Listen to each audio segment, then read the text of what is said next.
All right, we're about to dive into something that might challenge one of the most basic things you do with your kids. It's something pretty much every parent does, thinking they're giving their child a great head start. But what if I told you that head start is actually a roadblock? Yeah, I know. It sounds completely nuts, doesn't it? Maybe even a little ridiculous. But believe it or not, this isn't just some wild idea. This is straight from early reading specialists. That song we all grew up with, the one we automatically start singing, it might be the very thing tripping our kids up. And you're probably asking, how is that even possible?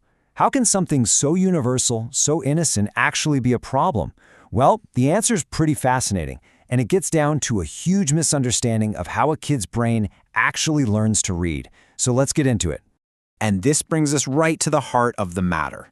The song isn't teaching what we think it's teaching. It's actually built on a really simple but totally critical mistake that messes up the very first step of reading. Okay, this right here is the whole game. The alphabet song teaches your child that letters have names, right? Like A, B, and C. But think about it. When you actually read, you don't use letter names. Not at all. You use the sounds they make. A, B, K. And that tiny difference, well, it changes everything. Just look at this. It lays out the problem perfectly. Let's take the word cat. The song teaches a kid to see those letters and think C-A-T. But to actually read the word, they have to know the sounds. K, A, T. See the disconnect? Go ahead, try it yourself right now. Say C-A-T out loud. Does that sound anything like cat? No way. It's because you can't blend letter names to make a word. You can only blend sounds. So the song is basically teaching a skill that's totally useless for the task of reading.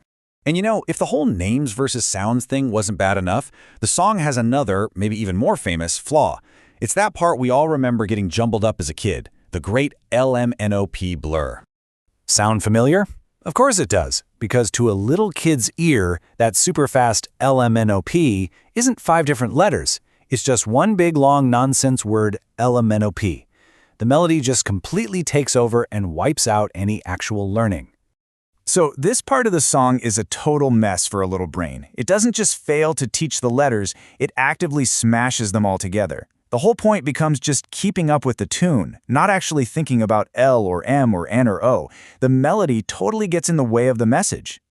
Okay, so I've just spent all this time telling you why the classic alphabet song is kind of a disaster for early readers. It's easy to point out what's wrong, but what are we supposed to do instead? Well, thankfully, the science of reading gives us a really clear answer. So let's talk about the modern, evidence-backed way to do this. And this isn't some new fad, by the way. This is based on decades of research into how our brains are actually wired to figure out written language. The secret sauce, the big idea here, is something called phonemic awareness. Now, I know that sounds like some complicated jargon from a textbook, but it's actually super simple. It's just the ability to hear and play with the individual little sounds inside of a word. So for the word cat, it's being able to hear the k, the a, and the t. That's it. This right here is the biggest takeaway. Before a child even cares what a letter is called, they have to know what sound it makes. That is the single most important foundation for learning to read. Forgetting ABC for a while and just starting with a, b, k. That's the secret. So what does this actually look like day to day? Well, it's a pretty simple 3-step process. First up, step 1, isolate the sounds. And I mean forget about letters completely for a bit. Just play sound games. You say a word slowly, like sun, and you ask, what's the very first sound you hear in s, s, s, s, s, s, s, s, s, s, s, s, sun. You're just training their ears. Then, step 2, practice blending sounds. Once they can pick out the different sounds, you start putting them back together.